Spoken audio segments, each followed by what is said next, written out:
ಉತ್ತರ ಕರ್ನಾಟಕ ನ್ಯೂಸ್, ಇದು ಕನ್ನಡದ ಉಸಿರು. ಬೀದರ್ ಜಿಲ್ಲೆಯ ಬಸವಕಲ್ಯಾಣ ನಗರದಲ್ಲಿ ಜೂನ್ 28ರಂದು ಬಸವಾದಿ ಶಿವಶರಣರ ಬೃಹತ್ ಹಿಂದೂ ಸಮಾವೇಶ ನಡೆಯುವುದು ನಿಶ್ಚಿತ. ಜಿಲ್ಲಾಡಳಿತದಿಂದ ಅನುಮತಿ ಸಿಗುತ್ತದೆ ಎಂಬ ಭರವಸೆ ಇದ್ದು ನಿರಾಕರಿಸಿದರೂ ಕೂಡ ಕಾರ್ಯಕ್ರಮ ನಿಲ್ಲುವುದಿಲ್ಲ ಎಂದು ಜಿಲ್ಲಾ ಮಠಾಧೀಶರ ಒಕ್ಕೂಟದ ಅಧ್ಯಕ್ಷ ತಡೋಳ ರಾಜೇಶ್ವರ ಶಿವಾಚಾರ್ಯರು ಹೇಳಿದ್ದಾರೆ. ಅವರು ಗುರುವಾರ ಸುದ್ದಿಗೋಷ್ಠಿಯಲ್ಲಿ ಮಾತನಾಡಿ, ಈಗಾಗಲೇ ಜಿಲ್ಲೆಯ ಎಲ್ಲಾ ಪರ ವಿರೋಧದ ಸ್ವಾಮೀಜಿಗಳೊಂದಿಗೆ ಈ ಸಂಬಂಧ ಚರ್ಚಿಸಲಾಗಿದೆ ಎಂದು ತಿಳಿಸಿದ್ದಾರೆ. ಸರ್ವರ ಸಹಕಾರದಿಂದ ಕಾರ್ಯಕ್ರಮ ನೆರವೇರಲಿದೆ.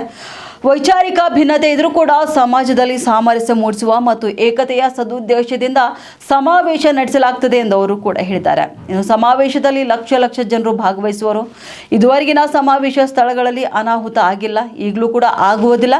ಒಂದ್ ವೇಳೆ ಬಿಕ್ಕಟ್ಟಿನ ಪರಿಸ್ಥಿತಿ ಉಂಟಾದರೆ ಪೊಲೀಸ್ ಇಲಾಖೆ ಅದನ್ನು ನಿಯಂತ್ರಿಸುತ್ತದೆ ಎಂದು ಹೇಳಿದ್ದಾರೆ. ಇನ್ನು ಕೋಲಾಪುರದ ಮಠದ ಅದೃಶ್ಯ ಕಾಡಸಿದ್ದೇಶ್ವರ ಸ್ವಾಮೀಜಿಯವರು ಸಮಾಜದ ಕಾಳಜಿ ಹೊಂದಿರುವವರಾಗಿದ್ದಾರೆ. ಇನ್ನು ಅವರೇ ನೇತೃತ್ವ ವಹಿಸುವರು. ಕಾರ್ಯಕ್ರಮದಲ್ಲಿ ಬಸವಾದಿ ಶಿವಶರಣರ ಸಂದೇಶ, ಧರ್ಮ, ಪರಿಸರ, ಶಿಕ್ಷಣ, ಕೃಷಿ ಕ್ಷೇತ್ರ ಹಾಗೂ ರೈತಾಪಿ ವರ್ಗದ ಸಂಕಟಗಳ ಕುರಿತಾಗಿಯೂ ಕೂಡ ಚರ್ಚಿಸಿ ಅವರ ಕಲ್ಯಾಣಕ್ಕಾಗಿ ಸಂಕಲ್ಪ ಮಾಡಲಾಗುತ್ತದೆ ಎಂದು ತಿಳಿಸಿದರು. ಇನ್ನು ಜಾತಿ ಪಕ್ಷ ಭೇದಕ್ಕೆ ಇಲ್ಲಿ ಆಸ್ಪದ ಇರುವುದಿಲ್ಲ. ಹಿಂದೂ ಸಮಾಜದ ಒಗ್ಗಟ್ಟಿನ ದೃಢ ಸಂಕಲ್ಪದೊಂದಿಗೆ ಜಾಗೃತಿಯ ಕಹಳೆ ಮೊಳಗಿಸಲಾಗುತ್ತದೆ ಎಂದು ತಿಳಿಸಿದ್ದಾರೆ. ಈ ಧರ್ಮದ ಅವನತಿ ಕಾರಣವಾಗುವ ಅಂಶಗಳ ಬಗ್ಗೆಯೂ ಕೂಡ ಸಲಹೆ, ಸೂಚನೆ ಕೂಡ ನೀಡಲಾಗುತ್ತೆ. ಹಿಂದೂ ನಾವೆಲ್ಲ ಒಂದು, ನಾವೆಲ್ಲ ಬಂಧು ಎಂಬ ಸಂದೇಶ ನೀಡಲಾಗುತ್ತದೆ ಎಂದು ತಿಳಿಸಿದ್ದಾರೆ. ಬೆಳಗ್ಗೆ ನಗರದಲ್ಲಿ ಭವ್ಯ ಮೆರವಣಿಗೆ ನಡೆಯುವುದು, ಕುಂಭ ಕಲಶ ಹೊತ್ತುಕೊಳ್ಳುವರು. ಇನ್ನು ಜಾನಪದ ಕಲಾ ತಂಡಗಳು, ವಾದ್ಯ ಮೇಳದವರು ಕೂಡ, ಮಹಿಳೆಯರು ಕೂಡ ಪಾಲ್ಗೊಳ್ಳುವರು. ಸಂಜೆ ಅಕ್ಕ ಮಹಾದೇವಿ ಕಾಲೇಜು ಆವರಣದಲ್ಲಿ ಸಮಾವೇಶ ಜರುಗಲಿದೆ. ಇನ್ನು ಈ ಸಮಾವೇಶದಲ್ಲಿ 300 ಮಠಾಧೀಶರು ಉಪಸ್ಥಿತರಿರುವರು ಎಂದು ಶಿವಾಚಾರ್ಯರು ವಿವರಿಸಿದ್ದಾರೆ.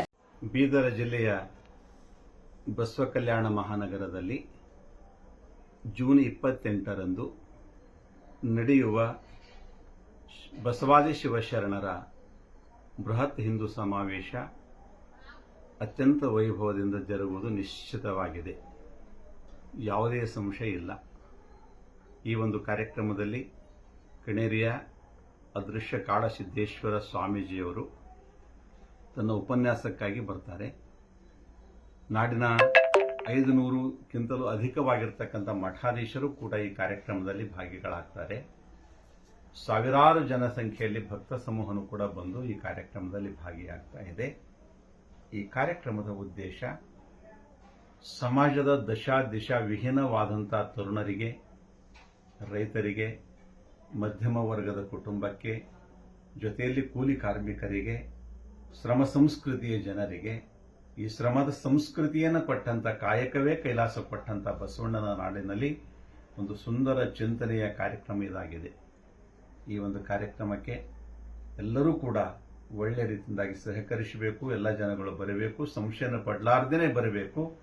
ಯಾವುದೇ ಸ್ಥಿತಿಯಲ್ಲಿ ಜಿಲ್ಲಾ ಆಡಳಿತ ಇದಕ್ಕೆ ವಿರೋಧವನ್ನು ಮಾಡಲಾರ್ದೇನೆ ನಿಶ್ಚಿತವಾಗಿ ತನ್ನ ಇಂಟೆಲಿಜೆನ್ಸಿ ರಿಪೋರ್ಟ್ ತೆಕ್ಕೊಂಡು ನಮಗೆ ಸಹಯೋಗ ಕೊಡುತ್ತೆ ಅನ್ನತಕ್ಕಂಥದ್ದನ್ನು ನಿಶ್ಚಿತವಾಗಿದೆ.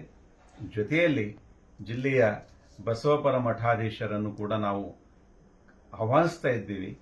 ಕೆಲವೊಂದು ವಿರೋಧಗಳು ಅಲ್ಲಿ ಇಲ್ಲಿ ಕಂಡು ಬಂದು, ಕಣೇರಿ ಸ್ವಾಮೀಜಿಯವರು ಕೆಲವೊಂದು ಕಠಿಣವಾಗಿರತಕ್ಕಂಥ ಶಬ್ದಗಳನ್ನು ಆಡಿದ್ದಾರೆ. ಕೆಲವೊಂದು ಬಸವ ತಾಲಿಬಾನಿಗಳು ಅಂತಕ್ಕಂಥ ಶಬ್ದವನ್ನು ಬಳಸಿದ್ದಾರೆ. ಹೀಗಾಗಿ ಅವರಿಗೆ ನಾವು ಪ್ರವೇಶ ಮಾಡಿಕೊಡಲ್ಲ, ಹಾಗೆ ಹೀಗೆ ಅನ್ನತಕ್ಕಂಥದ್ದು ಇರಲಿ. ಎಷ್ಟು ದಿವಸ ಈ ರೀತಿ ನಾವು ಬೆಳೆಸ್ಕೊಂಡು ಹೋಗಬೇಕು? ಅದಕ್ಕೆ ಸರಿಯಾಗಿ ಇವೆಲ್ಲವನ್ನು ಒಂದು ಕ್ಷಣದಲ್ಲಿ ಎಲ್ಲ ತೊಳೆದು ಒಂದು ಕಡೆ ಕುಂತು ಇನ್ನು ಮುಂದೆ ಯಾರು ಯಾರನ್ನೂ ಕೂಡ ದೂಷಿಸಬಾರದು.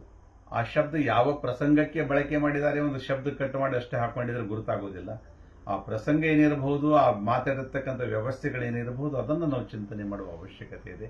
ಹೀಗಾಗಿ ಹೆಚ್ಚಿಗೆ ಚಿಂತನೆ ಮಾಡಲಾರ್ದೇನೆ ನಾವೆಲ್ಲರೂ ಕುಂತು ಸಮಾಜಕ್ಕೆ ಒಳ್ಳೆಯ ಸಂದೇಶವನ್ನು ಸಾರುವ ಕಾರ್ಯಕ್ರಮ ಇದಾಗಬೇಕು ಅನ್ನತಕ್ಕಂಥದ್ದು ಎಲ್ಲ ಪೂಜ್ಯ ಮಠಾಧೀಶರಲ್ಲಿ, ಬಸವಪರ ಒಕ್ಕೂಟದ ಮಠಾಧೀಶರನ್ನು ಕೂಡ ನಾನು ವಿನಂತಿಯನ್ನು ಮಾಡಿಕೊಳ್ತಾ ಇದ್ದೇನೆ.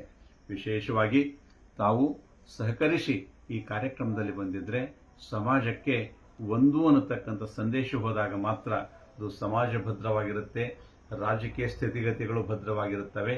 ಇಲ್ಲಿ ಹೋಗಿದ್ರೆ ರಾಜಕೀಯ ದ್ರವೀಕರಣ ಒಂದು ವೇಳೆ ಬೆಳೆದು ನಿಂತಿದ್ರೆ ನಾಳೆಯ ದಿವಸ ನಿಮ್ಮನ್ನು ಕೇಳೋರು ಯಾರೂ ಇರುವುದಿಲ್ಲ. ಹೀಗಾಗಿ ಇದೆಲ್ಲವೂ ಕೂಡ ಮಠಾಧೀಶರ ಕೈಯಲ್ಲಿ ನಿಂತಿದೆ. ಇದಕ್ಕೆಲ್ಲರೂ ಸಹಕರಿಸಬೇಕು.